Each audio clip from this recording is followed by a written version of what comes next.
자, 오늘은 요한계시록 20장 7절 말씀부터 10절 말씀까지 보겠습니다. 요한계시록 20장 7절로 해서 10절 말씀까지 우리 함께 보겠습니다. 먼저 같이 읽겠습니다. 천년이 참에 사단이 그 옥에서 놓여 나와서 땅의 사방 백성 곧 곡과 마곡을 미혹하고 모아 싸움을 붙이리니 그 수가 바다 모래 같으리라. 저희가 지면에 널리 퍼져 성도들의 진과 사랑하시는 성을 두르매 하늘에서 불이 내려와 저희를 소멸하고 또 저희를 미혹하는 마귀가 불과 유황못에 던지우니 거기는 그 짐승과 거짓 선지자도 있어 세세토록 밤낮 괴로움을 받으리라. 아멘. 우리가 지난주에 앞에 1절로 해서 6절까지의 말씀을 보았습니다. 거기 보면은 사단이 1000년 동안 결박당해서 무저갱에 거기 이제 가두어지는 그 말씀이 이제 나옵니다. 그 2절 말씀입니다. 그런데 동일하게 그 기간 동안, 즉 그것이 1000년이라고 말씀했고 그 1000년이 또 무슨 기간이냐? 동일하게 성도들이 왕노릇하는 기간이다. 또 이렇게 나왔습니다. 그 왕노릇한다는 말씀이 4절에 나옵니다. 그러니까 사단이 무저갱에서 가두어져 있는 시간과 그리고 성도들이 왕노릇하는 시간이 같은 시간입니다. 똑같이 1000년 이렇게. 그리고 그 1000년은 숫자적인 천을 의미하는 그런 것이 아니고 상징적인 의미에서의 1000년이다. 이제 이렇게 우리가 말씀 보았습니다. 성도들이 1000년 동안 왕노릇한다. 이제 이 말씀을 우리가 많이 생각하게 되는데 그것을 보고 성경은 또 첫째 부활이라고도 말했습니다. 그러니까 여러 가지 표현으로 다양하게 표현되지만 그 내용이 복잡한 내용은 아닙니다. 그냥 우리가 가만히 이렇게 생각해 보면은 그런 말씀이구나 하고 이렇게 이해가 되는 그런 말씀들입니다. 그래서 이 첫째 부활에 참여하는데 그 첫째 부활에 참여하는 즉 진짜 성도들이죠. 그들은 그 성도들에게는 둘째 사망이 그들을 다스리는 권세가 없다. 이렇게 말합니다. 그러니까 둘째 사망이라고 하는 것에 대한 해를 당하지 않는다. 이제 그런 말씀도 되겠습니다. 그래서 그 기간 동안 성도들은 하나님과 또 그리스도의 제사장이 되어 1000년 동안 그리스도로 더불어 왕노릇한다. 그러니까 성도들은 왕노릇한다. 근데 그 기간 동안 사단은 무저갱에 갇혀 있다. 그러니까 어떻게 보면은 이 극치를 이렇게 보여주는 겁니다. 그 동안에 사단이 사실은 많은 행세를 했지만 그러나 사단은 더 이상 자기 마음대로 행세를 못합니다. 사단은 이미 그 기세를 꺾인 자예요. 우리 잘 아는 창세기 3장 15절 말씀에 여자의 후손이 오면은 그 뱀에게 그러는 겁니다. 네 머리를 상하게 할 것이다. 즉 이 머리라는 것은 모든 권세의 시작이거든요. 그러니까 뱀에게 네 권세가 꺾여질 거야. 근데 그게 언제냐? 여자의 후손이 오면. 그래서 우리가 알듯이 그리스도께서 오셨을 때에 그 십자가의 사건으로 말미암아 사단은 그 모든 세력을 꺾인 거예요. 더 이상 사람들을 붙잡아 놓지 못하는 거예요. 주님께서 와서 내놔라 그러면 내놔야 되는 거예요. 왜냐하면 이미 십자가로 주님이 승리하셨기 때문에. 그래서 우리가 구원받을 수 있는 길이 열렸던 겁니다. 그런데 이제 여기 그 1000년이라는 기간을 우리가 지난번에 여러 번 생각했죠. 마지막 때에 어떤 일정한 기간, 즉 숫자적으로 1000이라는 기간 동안에 있을 일이다. 그러면 지금 그럼 그 일은 그럼 없는 거네. 아직은 1000년이 아니니까 이렇게 해석을 하면은 지금 현재 우리에게 유익되는 것이 거의 없는 거예요.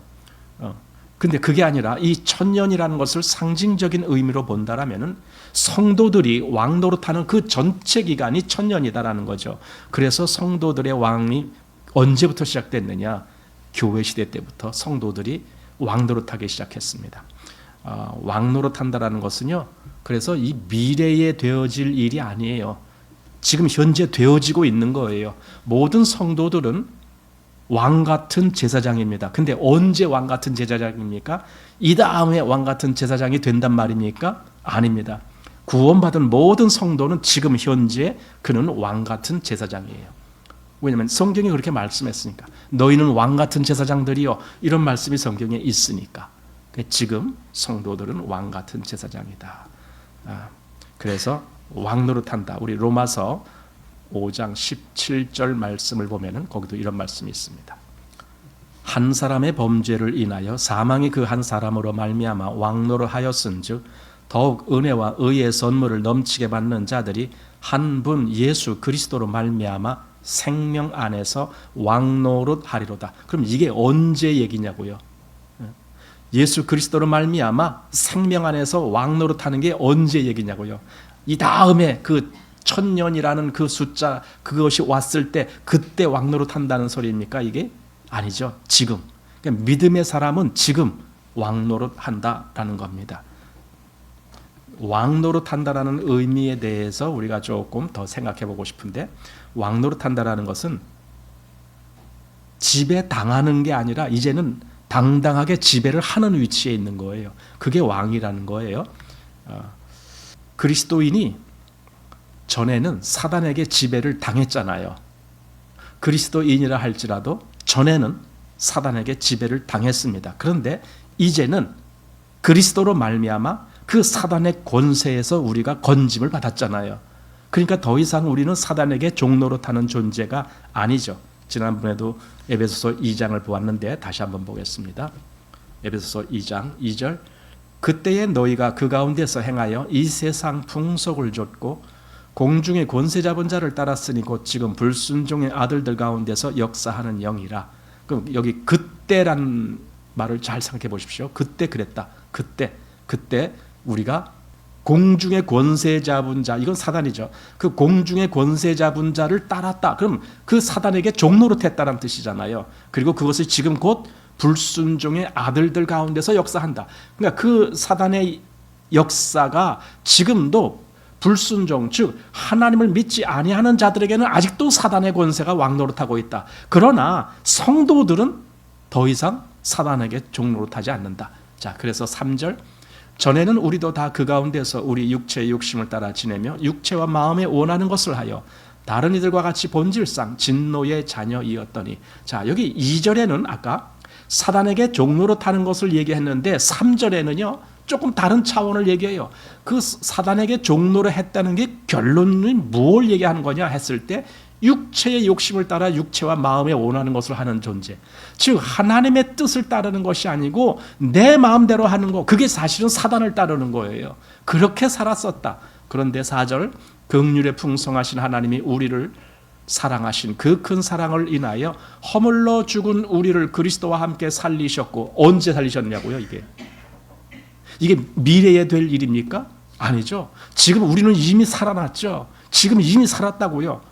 너희가 은혜로 구원을 얻은 것이라. 이미 우리는 구원 얻었잖아요. 이 구원을. 자, 그래서 6절 또 함께 일으키사 그리스도 예수 안에서 함께 하늘에 앉히시니. 여기 우리말에는 그냥 앉히시니 하고 시제가 현재인 것 같지만 이 원래 시제는 과거입니다. 이미 앉혔다 그 얘기입니다. 이미 그렇게 됐다. 성도들은 이미 그리스도 예수 안에서 하늘에 앉혀진 자들이다. 이것을 여기서 말하는 거예요. 그러니까 이미 우리는 사단의 권세에서 나온 자예요. 이미 그리스도와 함께 하늘에 앉힌 자이기 때문에 이제는 사단에게 종노릇하는 것이 아니라 왕노릇하는 거예요. 이제 즉 자유자다 그 소리예요. 왕노릇한다는 말의 의미 속에 바로 그 자유자라는 의미가 나오는 겁니다. 자, 또 로마서 8장 2절에도 보겠습니다. 이는 그리스도 예수 안에 있는 생명의 성령의 법이 죄와 사망의 법에서 너를 해방하였음이라 할 때에 이 해방이라는 말, 해방받아야 자유가 되는 거 아닙니까? 해방된 자라야 자유를 되찾는 거 아닙니까? 전에는 사단에게 종노릇 했는데 이젠 종이 아니야. 지금 그거잖아요. 왜? 넌 해방받았어. 여러분, 이게 그리스도인의 위치거든요. 그리스도인은 내가 이제 해방받았다라는 것을 아주 담대하게 증거할 수 있는 그런 사람들이 그리스도인이죠. 또 갈라디아서 5장 1절 보면은 그리스도께서 우리로 자유케 하려고 자유를 주셨으니 그러므로 굳세게 서서 다시는 종의 멍에를 매지 말라. 여기 앞에서 자유를 주셨으니 그게 과거 시제라고요. 이미 자유를 주셨어. 그러니까 다시는 종의 멍에를 매지 말아라. 너희는 종이 아니야. 이거죠. 종. 여러분, 우리는 자유자입니다. 그래서 요한계시록 5장 9절 말씀에 이렇게 되어 있습니다. 새 노래로 노래하여 가로되 책을 가지시고 그 인봉을 떼기에 합당하시도다. 일찍 죽임을 당하사 각 족속과 방언과 백성과 나라 가운데서 사람들을 피로 사서 하나님께 드리시고 저희로 우리 하나님 앞에서 나라와 제사장을 삼으셨으니 저희가 땅에서 왕노릇 하리로다. 자, 이 말씀이 아까 우리가 앞에서 읽은 내용들의 전체 결론입니다. 우리는 그리스도로 말미암아 그의 죽으심, 여기 일찍 죽임을 당하사 그랬잖아요. 그 죽이심을 당함으로 말미암아 우리를 사신 거예요. 한마디로 값을 치르고 건져내셨다 그 말입니다. 피값으로 우리를 사서 우리를 하나님께 드리셨다라고 되어 있거든요. 그러면 이제 우리는 더 이상 사단에게 매여 있는 자가 아니고 우리는 하나님께로 간 자들이에요. 그래서 아까 에베소서 2장에서는 하늘에 앉히셨다라고 말씀한 거예요. 왜? 우리가 이미 하나님께 간 자예요. 그래서 10절에 저희로 우리 하나님 앞에서 나라와 제사장을 삼으셨으니, 이게 바로 여기 나라라는 말은 이 세상에서 있는 어떤 국가, 이제 이런 종류로만 생각하지 마세요. 나라라는 것은요, 어디에게 종속되지 않았다라는 거예요. 예를 들어 어느 큰 나라한테 우리가 종속돼서 거기 그 나라가 우리를 침략해갖고 우리를 지배하고 있다라면 우리나라는 없어진 거예요. 일제 시대가 그렇잖아요. 뭐 어떤 사람들은 그래도 우리 저기 뭐 만주에 우리 뭐 누가 있었다고 뭐 이렇게 떠들지만은 대한민국이라는 나라는 잃어버린 거예요. 그때 국호를 상실한 거예요. 그때. 그래서 일제 36년 우리는 나라를 빼앗겼었어요. 그걸 다시 되찾을 때 우리가 광복절, 해방 이런 얘기를 하는 거 아닙니까? 나라를 안 빼앗겼으면은 그냥 계속 있었으면 무슨 광복절이 뭔 필요가 있어요? 우리가 나라를 빼앗겼었어요. 힘이 없으면 빼앗기는 거예요. 여러분, 힘이 없으면요, 사단에게 내 모든 권리를 빼앗기는 거예요. 그게 나라가 없는 거예요. 그런데 이제는 그리스도로 말미암아 우리가 하나님의 나라가 됐습니다. 권리를 도로 찾았다는 거예요. 그래서 왕이라는 겁니다. 왕 같은, 그다음에 제사장. 그래서 여기 이제 밑에 보면은 땅에서 왕노릇하리로다 이런 말씀이 있습니다. 저기 이 다음에 어디 뭐 천국 가서 왕노릇 하는 것이 아니라 이 땅에서 왕노릇 하고 있는 거예요. 성도들은 이미 이 땅에서부터 왕노릇 하고 있다니까요. 그러니까 보세요. 아까 요한계시록에서 언제 성도들이 왕노릇 하는가? 그 사단을 무저갱에다 가둬놓은 그 기간, 즉 1000년 동안 성도들은 왕노릇 한다 그랬잖아요. 저희가 살아서 왕노릇 한다 그랬잖아요. 그리스도로 더불어 왕노릇 한다. 그런데 여기 이 말씀 보니까 그 왕노릇이 바로 이 땅에서 되는 거예요. 그렇다면 성도들은 그가 이 땅에서 살아가는 동안에 왕노릇 하고 있는 거예요. 그래서 성도들은 사단에게 굴복할 수가 없어요. 왜? 내가 왕인데, 내가 지금 왕노릇 하고 있는데 어떻게 내가 사단한테 굴복해? 이게 말이 됩니까? 안 되는 거죠. 나라들도 자기네 나라를 지키기 위해서 아무리 큰 나라가 와서 위협을 하더라도 목숨 걸고 막아내는 거 아닙니까? 왜냐하면 나라를 지키기 위해서. 큰 나라가 올 때마다 작은 나라는 그냥 아이고 우리는 당신한테 굴복합니다 이러지 않잖아요. 아무리 작은 나라라도 우리를 죽을 때까지 싸워서 나라를 지켜야 된다 이러고 있잖아요. 그 나라가 그만큼 중요하기 때문에 우리는 땅에서 왕노릇하는 겁니다. 그러니 사단에게 종노릇할 수가 없는 겁니다. 그래서 여기 성도들은 죽임을 당한 어린 양으로 말미암아 하나님의 백성이 된 거예요. 더 이상 사단의 백성이 아니라는 말입니다. 하나님의 백성이라는 말입니다. 그래서 나라와 제사장이 됐다. 그래서 땅에서 왕노릇한다. 그러니까 땅에서 왕노릇하는 그 모든 과정을 우리는 신앙생활이다 이렇게 말하는 거예요. 땅에서 왕노릇하는 과정. 더 이상 사단에게 종이 아니고 이제는 우리 주 예수 그리스도와 함께 하나님의 나라가 이루어져가는 그것이죠. 자, 그리스도가 우리로 하여금 이렇게 왕노릇하기 위해서 하신 일이 있는데 그게 뭐냐면 사단을 결박시킨 거예요. 사단을 결박시키지 않는, 다시 말해서 그 세력을 예수께서 그 세력을 꺾어놓지 않으셨다라면은 우리는 사단에서 나올 수가 없었습니다. 사단에게 계속 종이었을 겁니다. 그러나 그리스도께서 그 사단의 머리를 상하게 하는 거예요. 즉 사단의 모든 세력을 꺾어놓는 거예요. 그러므로 인해서 하나님의 백성을 이제는 마음대로 건져내는 거예요. 그게 십자가의 사역입니다. 십자가는요, 큰 능력이 거기에 나오는 거예요. 그래서 왜냐하면 사단한테 포로된 자들을 다 건져낼 수 있는 그런 능력이 거기에 있는 거예요. 자, 그래서 그리스도가 언제 그 사단을 결박했느냐? 우린 다 알아요. 예수께서 십자가에서 죽으시고 부활하신 그 사건으로 말미암아 사단을 결박한 겁니다. 우리 에베소서 4장 말씀 보겠습니다. 8절에 그러므로 이르기를 그가 위로 올라가실 때에 사로잡힌 자를 사로잡고 사람들에게 선물을 주셨다 하였도다, 이렇게 되어 있습니다.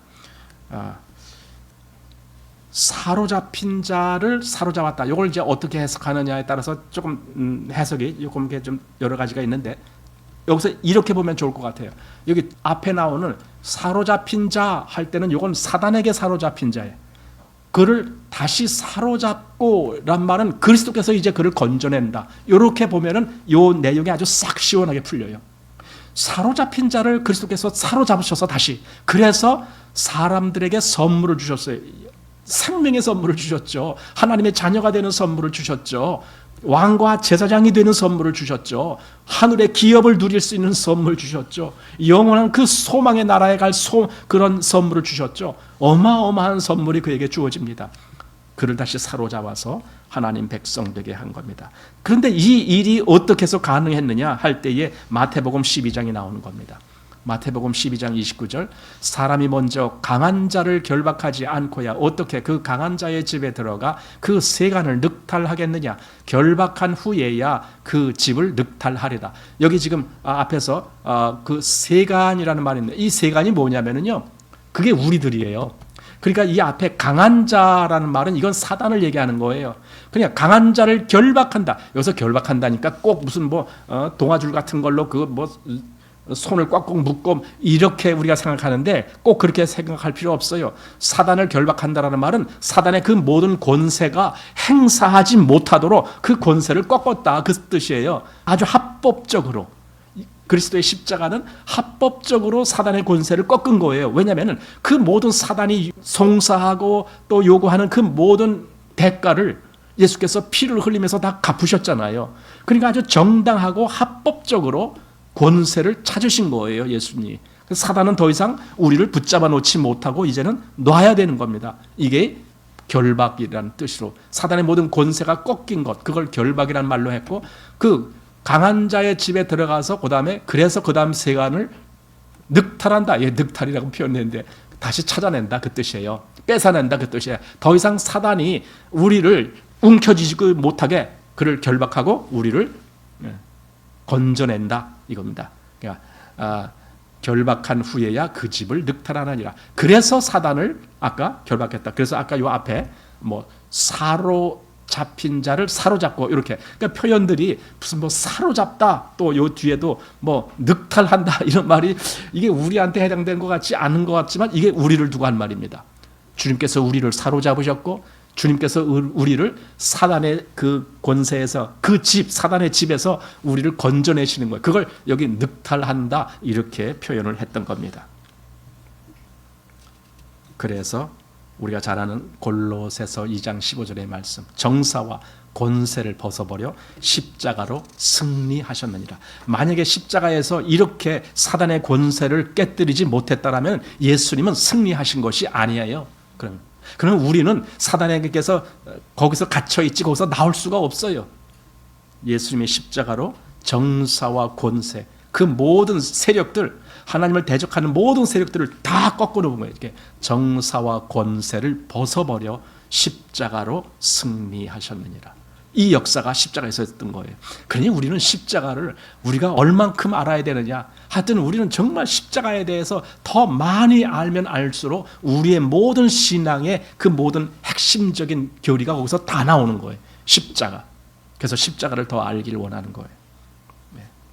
그러니까 이제 성도들은 사단에게 굴종하는 자가 아니고 자유로운 자예요. 그 자유로운 자를 다른 말로 너희는 왕 같은 자다 이렇게 말한 거예요. 왕 노릇한다 이렇게 말한 겁니다. 그리스도로 더불어 왕 노릇하리로다 이렇게 말했던 겁니다. 이제 더 이상 사망의 세력을 잡은 자 마귀가 그가 사단인데 그가 우리를 억압하지 못합니다. 우리는 사망에게 더 이상 종노릇하지 못합니다. 우리는 자유롭게 된 자들이기 때문에 그렇습니다. 그래서 사도 바울도 그런 선포를 했잖아요. 고린도전서 15장 55절에 사망아 너희 이기는 것이 어디 있느냐, 사망아 너희 쏘는 것이 어디 있느냐. 그러니까 이제 사망을 향해서 얼마든지 담대하게 사망을 오히려 꾸짖어요. 사망한테 오히려 사망아 네가 그렇게 힘이 많아서 나를 붙잡을 수 있다라고 생각하느냐? 천만에다 나는 너의 세력에서 벗어났어. 이 얘기예요. 모든 성도들은 그렇게 말할 수 있어야 돼요. 우리는 사망한테 갇혀 있지 않아요. 우리는 생명으로 갔어요. 사망에서 생명으로 옮겼느니라. 이렇게 된 사람들이에요, 우리가. 그러니 왜 우리가 사망한테 종노릇합니까? 담대하게 사망아 너희 이기는 것이 어디 있느냐? 없지. 그 소리야. 없지. 너희 쏘는 것이 어디 있느냐? 그런 거 다 없어졌지. 다 깨졌지. 그 얘기입니다. 그게 여기서 사도 바울이 그렇게 아주 시원하게 말씀했던 겁니다. 그러니까 이제 문제는 이제 다시 앞으로 돌아가서 그 1000년 동안 왕 노릇한다라는 그 1000년은 이미 시작된 거라는 거예요. 왜냐하면 이미 우리가 왕 노릇하고 있기 때문에 이렇게 보면은 그게 무슨 말인지가 이해가 되는 겁니다. 앞으로 이제 뒤에 가서 이렇게 1000년 동안 그때 가서 왕 노릇, 그럼 그때 가서 무슨 왕 노릇할 건지가 참 궁금해요. 왜냐하면은 그 기간 동안에 여기 문자적으로 해석하면은 그 기간 동안에 사단도 무저갱에 갇혀 있는데 도대체 왕 노릇하고 말고 할 게 뭐가 있어? 이렇게 되는 거예요. 아니 사단이 갇혀 있는데 뭘 우리를 억압하고 할 게 뭐가 있어? 아무것도 없는 거예요. 그러나 이걸 지금 현재 입장에서 본다라면은 지금 현재 사단은 무저갱에 갇혀 있습니다만은 그가 여기 아까 잠시 동안 노임을 받는다라는 그거랑 같이 있는 거예요. 무저갱에 갇혀 있으면서 그가 때때로 노임을 받아서 성도들을 괴롭게 하는 역사가 있어요.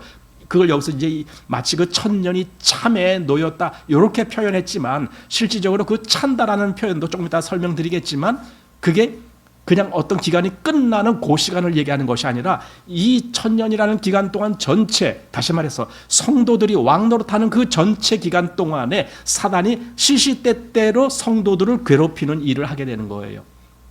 그걸 좀 더 또 자세히 보겠습니다.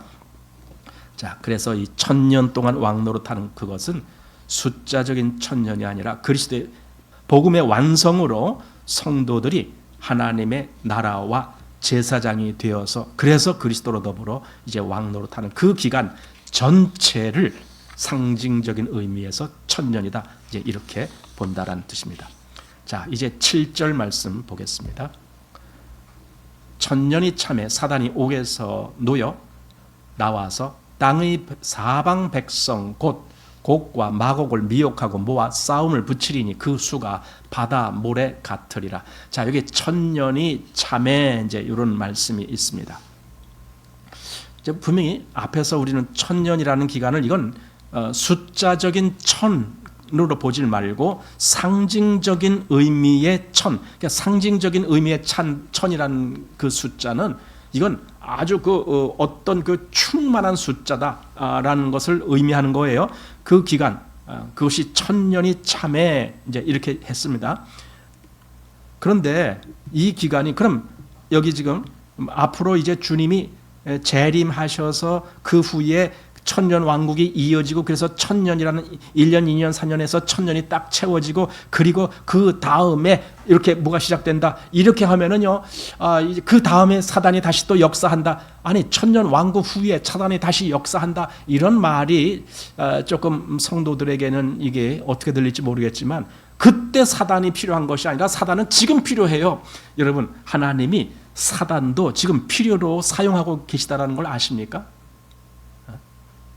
만약에 필요가 없다라면은 사단을 완전히 가둬놨을 거예요. 더 이상 움직이지 못하게. 그런데 여기 그 천년이 참에 그를 잠깐 나오게 해준다. 이게 이제 하나님께서 일부러 그렇게 하신다는 거예요. 사단이 지가 힘이 있어갖고 그 무적행에서 지가 도망 나온 거 그거 아니고 하나님이 어느 정도 사단이 활동할 수 있는 그 영역까지 허락하신다는 거예요. 근데 그게 왜 그랬느냐? 왜?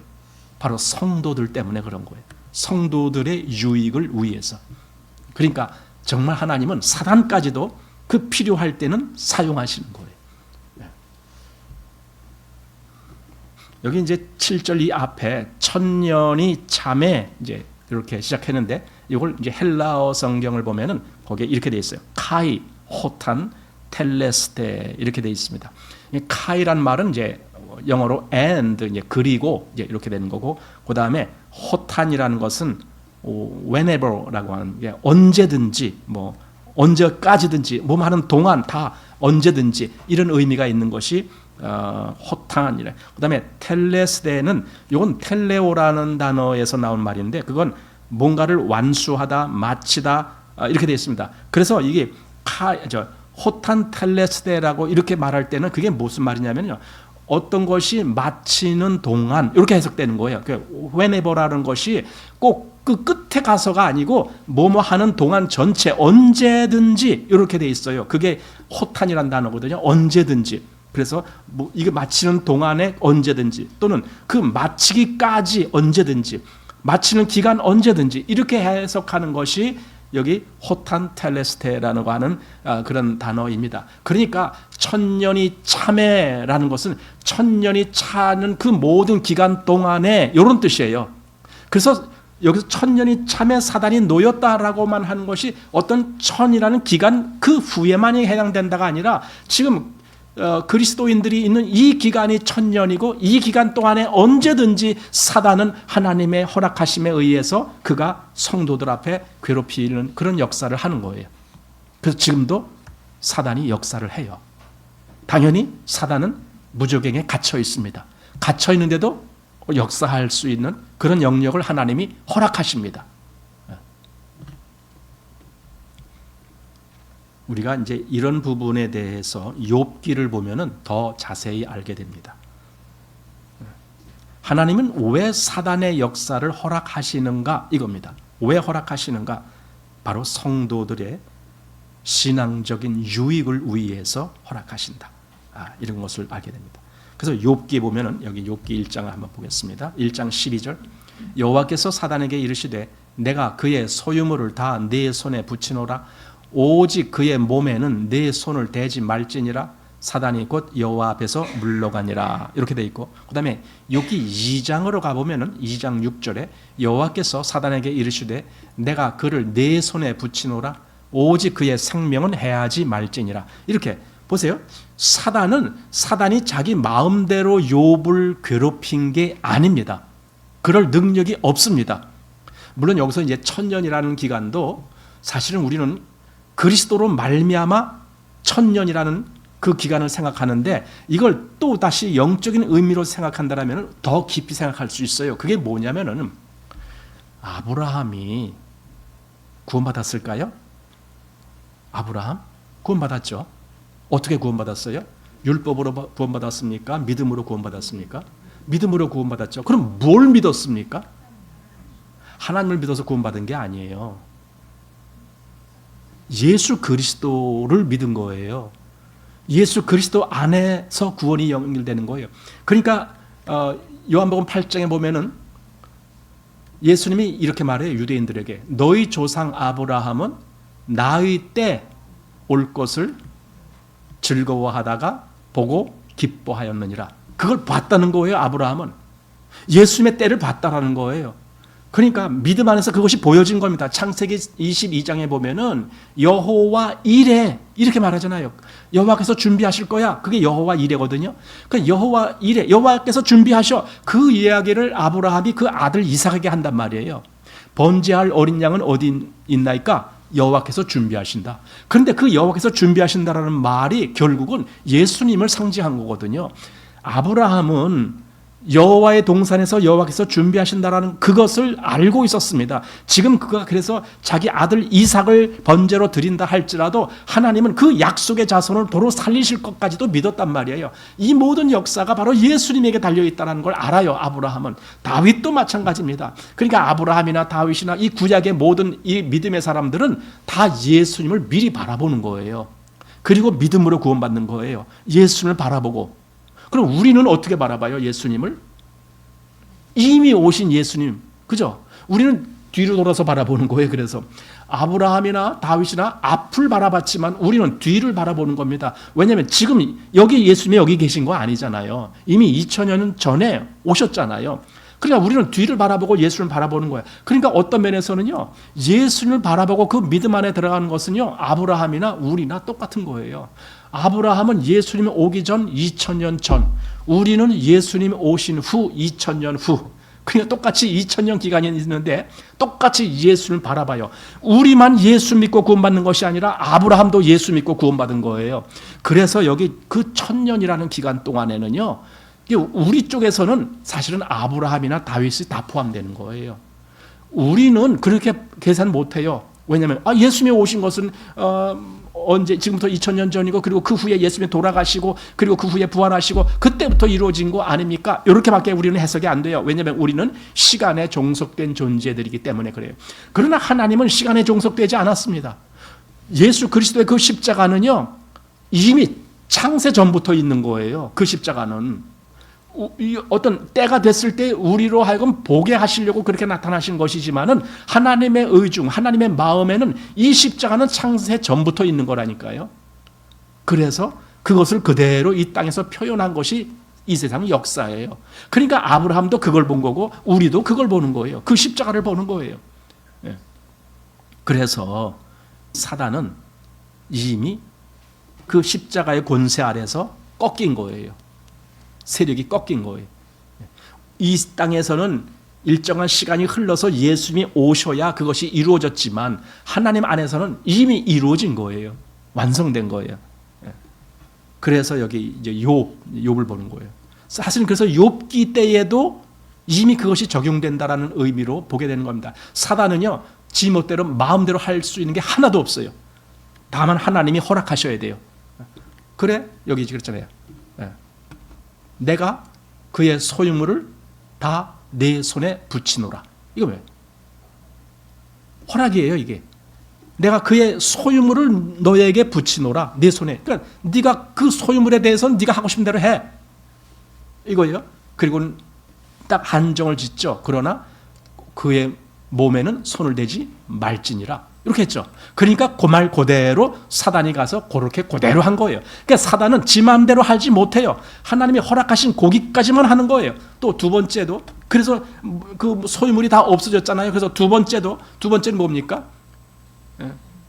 욥의 그 몸에 그 모든 악창이 나게 하는 그 역사가 있을 바로 그때 여호와께서 사단에게 이르시되 내가 그를 내 손에 붙이노라. 또 그를 붙인다고 말했어요. 그리고 오직 그의 생명은 해하지 말지니라. 그러니까 생명은 해할 수가 없어요. 사단은 하나님이 허락한 영역까지만 역사하는 거예요. 그럼 지금 우리가 본다면 지금 사단은 우리에게 고통을 주고 우리를 위협하고 우리를 힘들게 하고 하지만 하나님이 허락하신 고기까지만 하는 거예요. 이걸 우리가 알아야 되는 거죠. 왜냐하면 사단은 이미 무조갱에 갇힌 자니까.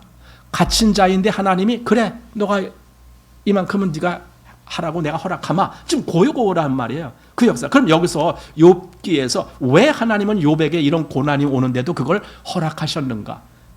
이거죠. 무엇 때문에 그랬습니까? 우리 다 알잖아요, 결론을. 욥에게 유익되게 하기 위해서. 그거잖아요.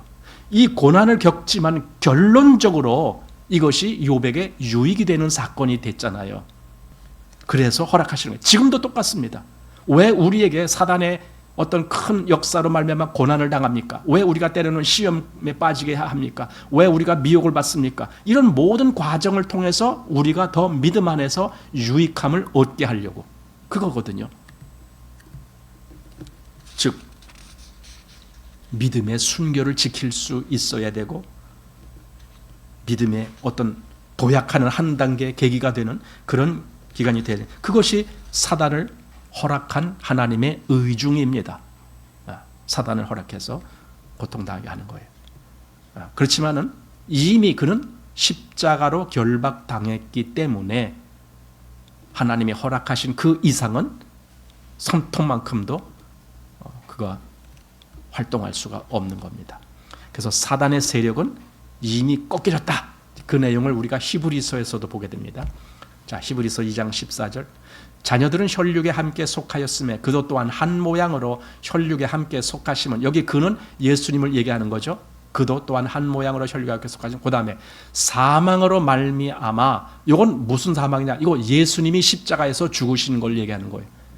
그러니까 이 앞 단어는 사망으로라고 하지 말고 죽으심으로 말미암아, 이렇게 해야 더 해석이 빨리 되는 건데, 사망으로 말미암아 이렇게 하니까 이 뒤에 거랑 헷갈리는 거예요. 이 사망이 또 나오거든요. 그러니까 이 앞에 사망은 예수님이 죽으심으로 말미암아, 그 다음에 이 사망의 세력을 잡은 자, 이 사망은 진짜 이것은 사단의 권세의 사망입니다. 그 세력을 잡고 있는 자가 누굽니까? 마귀가 누구라고요? 그게 사단이고 그게 용이고 그게 옛뱀이고 그런 존재. 그를 어떻게 했다고요? 없이 하셨다고요. 그러니까 예수님이 십자가에서 죽으심으로 말미암아 할 때 그 죽으심, 그 십자가 사건은 사단의 모든 권세를 없이 하는 거예요. 여기 마귀를 없이 했다는 말은 마귀의 존재를 없앴다는 말이 아니라 마귀의 모든 권세를 깨뜨렸다. 그래서 결박했다는 말이 나오는 거예요. 결박.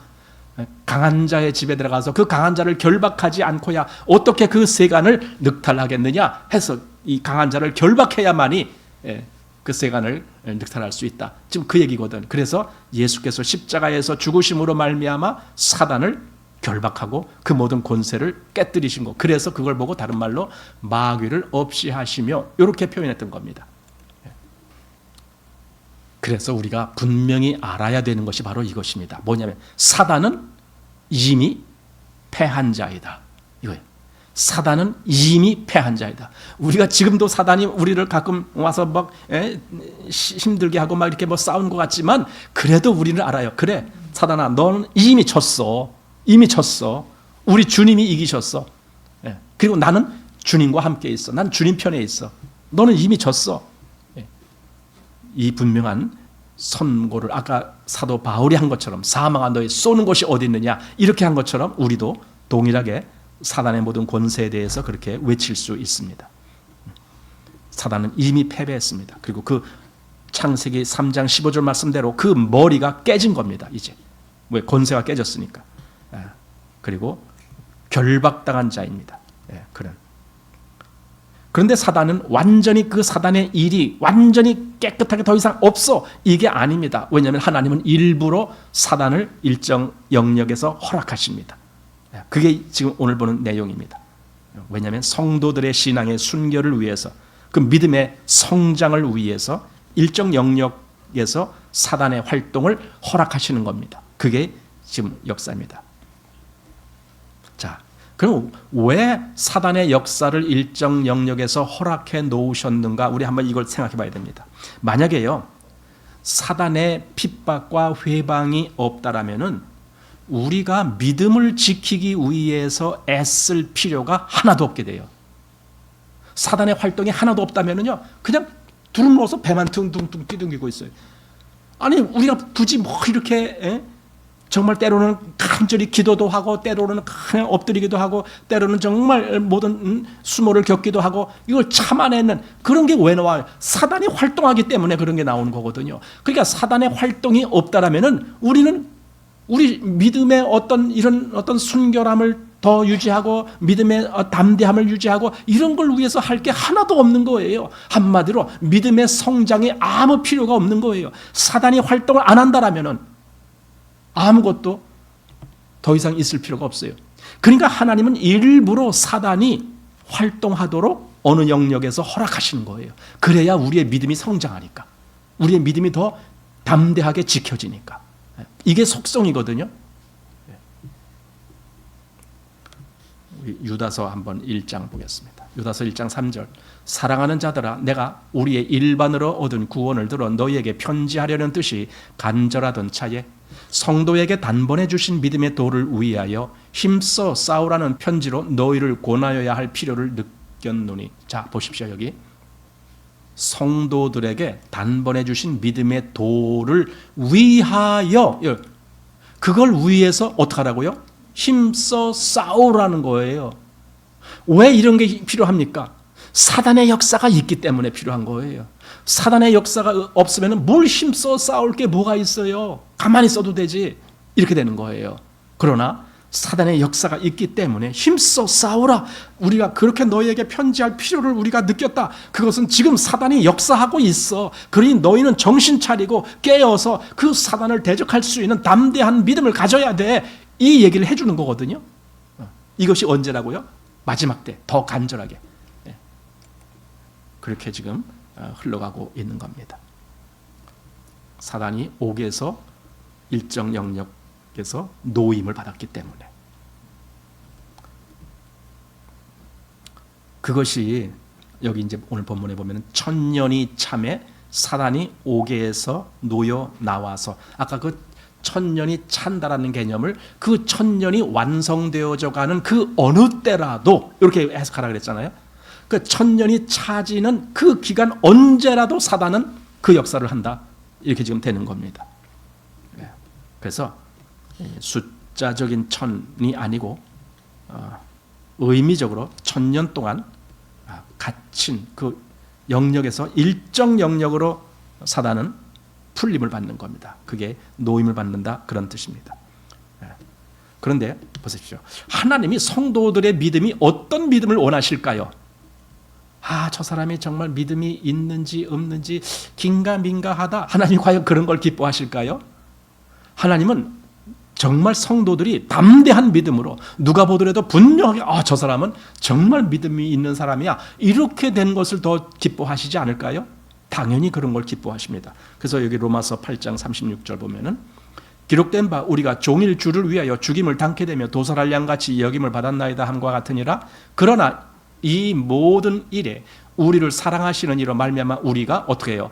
넉넉히 이기느니라. 이건 뭡니까? 그 믿음이 충만해 갖고 조금도 사단에게 위축당하거나 사단에게 끌려가거나 사단에게 시련당하거나 그렇게 되는 것이 아니라 넉넉하게 이기는, 그것을 원하는 거예요, 하나님은. 그래서 사단을 사용하시는 거예요. 우리의 믿음이 더 담대하게 되라고. 이런 어려움 담대하게 되라고. 당연하잖아요. 우리가 아이들을 기를 때, 어렸을 때 일부러 어려움에 일정 기간 그런 과정을 겪게 하는 걸, 그걸 더 우리가 원하잖아요. 왜냐하면 나중에 더 큰 어려움이 왔을 때 그걸 극복하기 위해서 어렸을 때 어려운 시간을 겪는 거예요. 당연히 그런 기간이 있어야죠.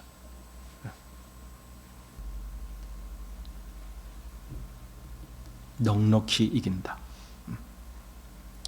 자, 이제 2절 말씀에는 곡 또는 마곡 이런 말씀이 나오는데, 우리가 잘 알듯이 그 말씀은 에스겔 38장과 39장에 나오는 말씀입니다. 우리 에스겔 38장 한번 보겠습니다.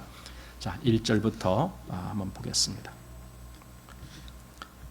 여호와의 말씀이 내게 임하여 가라사대, 인자야 너는 마곡 땅에 있는 곡 곧 로스와 메섹과 두발 왕에게로 얼굴을 향하여 그를 쳐서 예언하여 이르기를, 주 여호와의 말씀에 로스와 메섹과 두발 왕 고가 내가 너를 대적하여 너를 돌이켜 갈고리로 내 아가리를 꿰고 너와 말과 기병 곧 내 온 군대를 끌어내되 완전한 갑옷을 입고 큰 방패와 작은 방패를 가지고 칼을 잡은 큰 무리와 그들과 함께 한 바 방패와 투구를 갖춘 바사와 구스와 붓과 고멜과 그 모든 떼와 극한 북방의 도갈마 족속과 그 모든 떼 곧 많은 백성의 무리를 너와 함께 끌어내라. 너는 스스로 예비하되 너와 내게 모인 무리들이 다 스스로 예비하고 너는 그들의 대장이 될지어다. 여러 날 후 곧 말년에 내가 명령을 받고 그 땅 곧 오래 황무하였던 이스라엘 산에 이르리니 그 땅 백성은 칼날을 벗어나서 열국에서부터 모여들어 오며 이방에서부터 나와서 다 평안히 거하는 중이라. 내가 올라오되 너와 네 모든 때와 너와 함께한 많은 백성이 광풍같이 이르고 구름같이 땅을 덮으리라. 이게 이제 우리가 잘 아는 그 마지막 때에 있을 어떤 그 사건이라고 우리가 기억하고 있잖아요. 곡이라는 존재가 대장이 되어갖고 그 마곡 땅의 곡이 대장이 돼서 그 다음에 여러 다른 그 어떤 나라들과 같이 연합을 해갖고 이스라엘을 침략할 것, 그것을 우리가 이제 보잖아요. 자, 그리고 이제 또 18절 이하에 보면 이렇게 되어 있습니다. 18절, 나주 여호와가 말하노라. 그날에 곡이 이스라엘 땅을 치러 오면 내 노가 내 얼굴에 나타나리라. 내가 투기와 맹렬한 노로 말하였거니와 그날에 큰 지진이 이스라엘 땅에 일어나서 바다의 고기와 공중의 새들과 들의 짐승들과 땅에 기는 모든 벌레와 지면에 있는 모든 사람이 내 앞에서 떨 것이며 모든 산이 무너지며 절벽이 떨어지며 모든 성벽이 땅에 무너지리라. 나주 여호와가 말하노라. 내가 내 모든 산 중에서 그를 칠 칼을 부르리니 각 사람의 칼이 그 형제를 칠 것이며 내가 또 온역과 피로 그를 국문하며 쏟아지는 폭우와 큰 우박덩이와 불과 유황으로 그와 그 모든 때와 그 함께한 많은 백성에게 비를 내리듯 하리라. 예, 이거예요. 즉, 그 곡과 또 그와 연합한 나라들이 이스라엘을 침략했을 때 그때 하나님의 노가 발해서 그 침략한 자들을 다 멸하신다라는 말씀입니다. 그런데 이제 좀 아까 우리가 이제 본 그 계시록 20장 8절 말씀에는요, 마곡 땅에 있는 곡이라고 하지 않고 이 곡을 어떻게 표현했느냐? 땅의 사방 백성 곧 곡 이렇게 말했습니다. 그러니까 곡이라는 그 존재가 에스겔 38장에는 그 마곡 땅에 있는 곡 이렇게 했는데 요한계시록 20장에서는 여기 사방 백성 이렇게 말했습니다. 그러니까 이게 확대된 거예요. 에스겔 38장에는 말 그대로 이스라엘을 침략하는 그 세력을 그렇게 묘사했다라면은 그것이 그대로 반영돼서 이제는 그게 온 세계로 확대된 거예요. 왜냐하면 사방이니까 땅의 사방, 그 사방 전체를 사단이 그렇게 그 땅의 사방을 이용한다, 그런 뜻이 되겠습니다. 그래서 마곡 땅이 아니라 온 세상이다. 왜? 온 세상이다. 사단의 세력 속에 있으니까.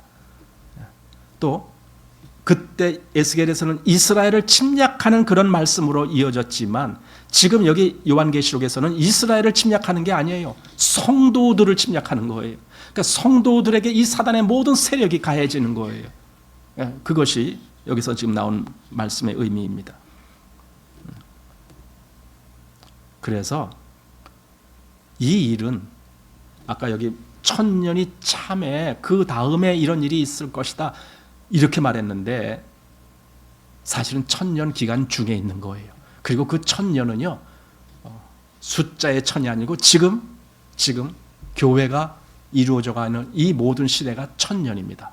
그 천년 왕국 기간 중에 사단은 이렇게 하는 겁니다. 물론 이것이 어느 시점에 가서 끝날 겁니다. 그것이 지금 여기 요한계시록에서 말한 거예요. 그를 잡아서 불못에 던지우는 그 역사가 있을 겁니다. 그것이 끝나는 겁니다. 그러니까 이미 싸움은 시작됐는데 그것이 어느 시점에 가서 사단은 더 이상 이제 활개를 못 치게 영원한 불못으로 들어가는 그 역사가 일어나는 겁니다. 그래서 우리가 여기서 계속 본 것이 16장부터 해서 17, 18, 19장 계속 뭐가 나와요? 16장에 그 저기가 나오잖아요. 아마겟돈 전쟁이라는 전쟁. 그게 마지막 전쟁을 얘기하는 거예요, 사실은. 그게 지금 여기서 다 그대로. 그러니까 그 16장의 아마겟돈 전쟁이 17, 18, 19, 20장까지가 다 그게 나온 거예요. 그게 그 한 전쟁이에요, 그게. 그래서 바벨론이 멸망하고 무너졌도다 큰 성 바벨론. 그리고 그 다음에 짐승과 거짓 선지자가 불못에 던짐을 받고 그 다음에 지금 20장에 와서는 그 사단 곧 마귀가 마지막 불못에 던지우는 그 역사로 이것이 모든 역사 끝나는 거예요. 이게 아니 전쟁이 한 번 있어서 요때는 바벨론 멸망, 또 전쟁이 고담 전쟁이 있어서 요때는 뭡니까 짐승과 거짓 선지자가 멸망하는 거, 또 전쟁이 또 있어갖고 그 다음에는 사단이 멸망, 이렇게 하는 것이 아니라 그 전체가 한 전쟁이에요. 그 전체가 하나고 그리고 요때는 그런 바벨론, 요때는 그런 거짓 선지자, 뭐 짐승, 그쪽으로 초점을 맞춰서 그렇게 표현한 거지 그게 다 같은 싸움이라니까. 그러니까 이 세 표현이 다 한 싸움을 얘기하는 거예요. 그래서 사단의 세력이 다 망하는 거예요. 그 하나의 전쟁으로 다 망하는 거예요. 그래서 여기 오늘 본문 20장 9절에 저희가 지면에 널리 퍼져 성도들이 진과 사랑하시는 성을 두루매, 이게 누가? 그 사단의 세력들이 성도들의 진과 그 사랑하시는 성, 그걸 포위를 해서 공격하려고 했던 거예요. 그러니까 사단은 항상 지금도 우리를 공격하는 거예요. 그게 사단이 하는 일이에요. 그게 최종 마지막까지 그 일을 하다가 결국은 하나님의 역사에 의해서 그는 멸망당하는 거예요. 하늘에서 불이 내려와 저희를 소멸하고 이렇게 하는 겁니다. 이 일이 어느 시점에서 끝나느냐, 우리 그걸 굉장히 기대할 거예요. 이 사단의 공격이 어느 시점에서 끝내실 것인가. 그 요한계시록 요 앞에 우리가 지난번에 본 그 계시록 19장 20절 여기 보면은 짐승이 잡히고 그 앞에서 이적을 행하던 거짓 선지자도 함께 잡혔으니 이는 짐승의 표를 받고 그의 우상에게 경배하던 자들을 이적으로 미혹하던 자라. 이 둘이 산채로 유황불 붙는 못에 던지우고, 이렇게 말했습니다. 그리고 오늘 본문 20장 10절에 또 저희를 미혹하던 마귀가 불과 유황못에 던지우니 거기는 그 짐승과 거짓 선지자도 있어 세세토록 밤낮 괴로움을 받으리라. 그러니까 어떤 면에서는 짐승과 거짓 선지자가 먼저 들어간 것은 맞아요. 먼저 불못에 들어갔어요. 그리고 사단도 잇따라서 거기 불못에 들어갑니다. 어쨌든 그러나 그 전체가 사실은 한 번의 결정으로 그렇게 끝나는 거예요. 전체가, 사단의 세력은.